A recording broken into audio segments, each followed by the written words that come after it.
அதுவே முத்துக்குமரன் காமெடிக்கு நாங்க வந்து பெரிய விஷால் சேஃப் கேம்.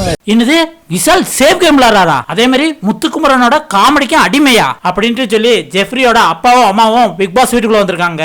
அதுவும் எப்படி மார்னிங் சாங் போட்டு எல்லாரும் குசியா ஆடிக்கிட்டு இருக்காங்களே, அந்த சாங்க நிப்பாட்டினவனே திறந்து உள்ளுக்கு யாரோ வர்ற மாதிரி பார்த்தாங்க. ஆக்சுவலி ஜெஃப்ரியும் பார்த்துட்டாப்ல, பார்த்துட்டு ரொம்ப ரியாக்ஷன்லாம் கொடுத்து அவன் பாட்டில் ஆடிக்கிட்டு இருந்தான். ஜாக்லினுக்கு என்ன எதிர்பார்ப்பு, நம்ம பேரண்ட்ஸ் தான் வராங்க போலுக்க அப்படின்ட்டு அவங்களும் கொஞ்சம் ஷாக் ஆனாங்க. பட் அவங்க யாரும் தெரியல. மஞ்சரி உடனே கத்துறாங்க, ஜெஃப்ரி வீட்டுல இருந்துன்னு. அதுக்கப்புறம் ஜெஃப்ரி எப்படியே ஆடிட்டு போய் ஹக் பண்ணி மம்மி மம்மி அப்படின்ட்டு வந்து பயங்கரமா ஹக் பண்ணி எமோஷனலா கனெக்ட் ஆறாங்க.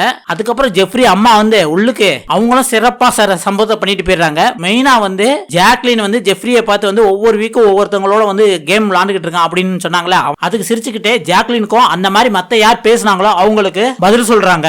அதே மாதிரி வந்து விசால வந்து சேஃப் கேம் பயங்கரமா விளையாடுறான், அவன் பேசவே மாட்டான் அப்படின்ட்டு வந்து சிரிச்சுக்கிட்டே விசால செஞ்சு விட்டுறாங்க. அதே மாதிரி ஜெஃப்ரிக்கு வீட்டுக்குள்ள வந்ததுனாலதான் உன் வாழ்க்கையே பாதி மாறிடுச்சுடா அப்படிங்கிற மாதிரி சொல்றாங்க. ஜெஃப்ரி ஏற்கனவே புலம்பிக்கிட்டு இருக்கான், இந்த ஃப்ரீஸ் டாஸ்க்கு வர நான் வந்ததே பெரிய விஷயம், எங்க அம்மா எப்படியா ஃப்ரீஸ் டாஸ்க்ல உள்ள கொண்டு வரணும் அப்படின்னு நான் நினைச்சேன், அது இப்ப நடந்துருச்சு அப்படின்ட்டு அவங்க அம்மா போனதுக்கு அப்புறம் கூட வந்து பயங்கர குசியில சந்தோஷமா இருக்கும். அதே மாதிரி ஜெஃப்ரி அம்மா இன்னொன்னு சொல்றாங்க, சௌந்தர்யா இந்த வீட்டோட ஏஞ்சல், அவங்க ரியாக்ஷன்லாம் பயங்கரமா இருக்கும், எனக்கு ரொம்ப பிடிக்கும் அப்படின்ட்டு வந்து சௌந்தர்யாவும் புகழ்ந்து தள்ளுறாங்க.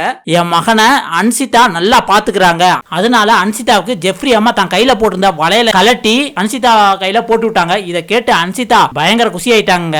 அது மட்டும் இல்லாம எல்லாருமே அவனை என்ன சொல்றீங்க, வாரத்துக்கு ஒரு குரூப் கூட சேர்ந்து பழகிட்டு இருக்கான்னு சொல்றீங்களா? அவன் அப்படியெல்லாம் கிடையாது. ஆரம்பத்துல இருந்தே சத்யா அன்சிதா கூட தான் வந்து நல்ல பழக்கம் கண்டினியூ பண்ணிட்டு இருக்கான். ஆனா மத்தவங்க கூட பழகல. எல்லாரும் என்ன சொல்லிடுறீங்க, ஒருத்தவங்க கூட சேர்ந்து இருக்கும்போது அது தப்பா தெரிஞ்சதுன்னா அதை நீ மாத்திக்கணும் அப்படின்னு சொல்லியிருக்காங்களா? அதுக்கு தப்புல தான் ஒவ்வொருத்தவங்க கூட வந்து அவன் மாறி இருக்கானே தவிர வந்து இந்த கேமுக்காக தான் மாத்திருக்கானே தவிர, ஆனா அவன் அப்படிப்பட்ட பையன் கிடையாது. ஒருத்தவங்க கூட பழகுனா அவன் நல்லா பழகிடுவான் அப்படிங்கிற மாதிரி வந்து ஸ்ட்ராங்கா ஜெஃப்ரிக்கு சப்போர்ட் பண்ணி அவங்க மம்மி சொல்றாங்க.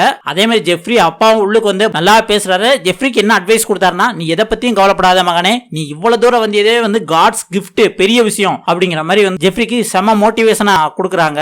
உண்மையிலே ஜெஃப்ரியை நம்ம பாராட்டி தாங்க ஆகணும். ஏன்னா அவன் வந்து நினைச்சிட்டு வந்து என்னன்னா, அவங்க கப்பு வின் பண்றது வந்து ரெண்டாவது பட்சம் தான், ஆனா அவங்க அம்மாவுக்கு வந்து பெருமை சேர்க்கணும், எப்படியா பிக் பாஸ் வீட்டுக்குள்ள கொண்டு வரணும்னு அடிக்கடி சொல்லுவான். இன்னைக்கு அது வந்து நிறைவேறிடுச்சுங்க. அதுக்கப்புறம் நிறைய பேர் சொல்றாங்க, ஜெஃப்ரி தான் அடுத்து பணப்பெட்டி எடுத்துட்டு போனா அவனுக்கு யூஸ்ஃபுல்லா இருக்கும் அப்படிங்கிற மாதிரி சொல்றாங்க. எனக்கு என்னமோ அப்படி தோணதில்லை. ஃபைனல்ஸ் வர போனா நல்லா இருக்கும் அப்படிங்கிற மாதிரி தான் தோணுது. உங்களுக்கு என்ன தோணுது, அடுத்து ஜெஃப்ரி பணப்பெட்டி எடுத்துட்டு போனா அவனுக்கு யூஸ்ஃபுல்லா இருக்குமா, இல்ல கண்டிப்பா அவன் 100 நாள் வரை இருக்கணும்னு நீங்க நினைக்கிறீங்க அப்படின்னா மறக்காம கமெண்ட்ல சொல்லுங்க.